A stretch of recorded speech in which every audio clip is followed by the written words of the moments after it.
For many allergy sufferers, spring allergies seem to be striking earlier this year. New analysis finds most major U.S. cities are experiencing longer seasons amid climate change. Symptoms ranging from stuffy noses to even worsening mental health disorders. Dr. Nidhi Kumar is on call to tell us more about all of this. Good morning to you.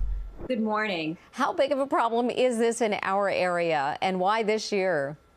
Experts are expecting that allergy season is going to last 180 days in the Northeast. That's 20 days longer than we're usually used to. Now, this is one of the direct effects of climate change. As the temperature heats up, there are less freeze-free days, which means more things blooming. And, many of us can already see those flowers coming out and those leaves on the trees in our neighborhoods. We have 1 in 4 U.S. adults that suffer from allergies. This is a really big deal. And the other thing I want to add, as a result of climate change, having more carbon in the air actually boosts the production of pollen and ragweed even more. So it really is the perfect storm of a longer season and also a more severe season. And what are the health effects from this level of exposure? It's interesting. We expect most people to have normal symptoms that you would expect, such as stuffy nose, sore throat, itchy eyes, even some fatigue. But experts are also finding that what this high count of pollen does is cause a huge amount of inflammation in the body as well as the brain. And that can have an effect on our mental and cognitive health. People that suffer from anxiety and depression can have worsening of symptoms or even start having symptoms. There's also people can find a decline in memory, concentration.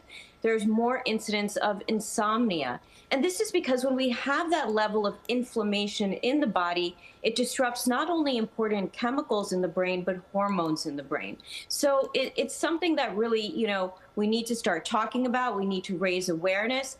And if patients are noticing a change in their mood during this period of time, you really want to speak to your healthcare provider.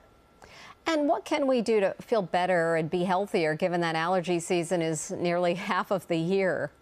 I know. I mean, it's incredible. So first, what we want to do is we want to respond to the symptoms and not what we think the classic season is, especially with children. So children might start experiencing symptoms earlier, and then they can even extend later on into the late fall. We want to plan those outdoor activities later in the day. Pollen peaks midday. And if you are outside, when you come inside, change your clothes, take a shower, gargle, really try to get that pollen off of you.